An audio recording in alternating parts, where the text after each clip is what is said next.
Avant de continuer, arrêtez-vous une seconde. Ce que nous appelons l'art n'est pas une réalité objective, c'est un jugement humain maquillé en vérité sacrée. Nous parlons de l'art comme d'un dieu, comme d'une entité supérieure, intouchable, indiscutable. Mais en réalité, l'art n'est rien d'autre qu'un label social, une convention collective, une manière de sacraliser certains objets pour ne pas avoir à expliquer pourquoi ils nous plaisent. Il existe le beau, une perception immédiate, singulière, émotionnelle, et il existe le mot art qui cède sensation personnelle en autorité publique. Confondre les deux, c'est transformer un ressenti en dogme.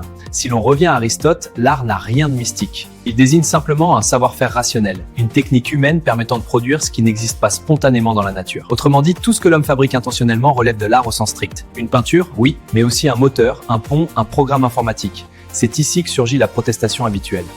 Mais ces objets ne nous émeuvent pas. Le vrai art, lui, nous transporte.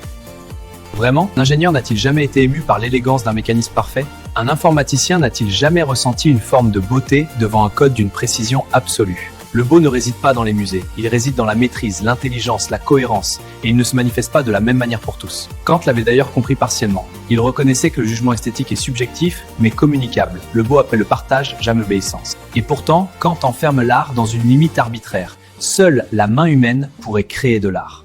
Comme si la créativité devait obéir à une frontière morale sans fondement rationnel. Le problème n'est pas philosophique, il est politique. Dire ceci est de l'art, ce n'est pas d'écrire. C'est imposer, c'est exiger l'adhésion sous peine d'ignorance.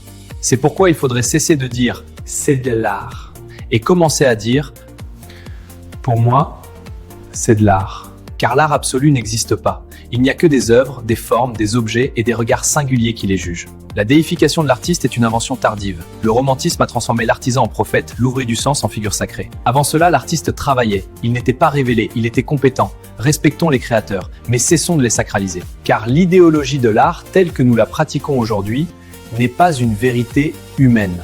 C'est une construction sociale, une mode. Et comme toute mode, elle finira par passer. N'oubliez pas de vous abonner pour recevoir une nouvelle vidéo chaque semaine, laissez un commentaire pour me dire ce que vous en pensez et mettez un pouce bleu si la vidéo vous a plu.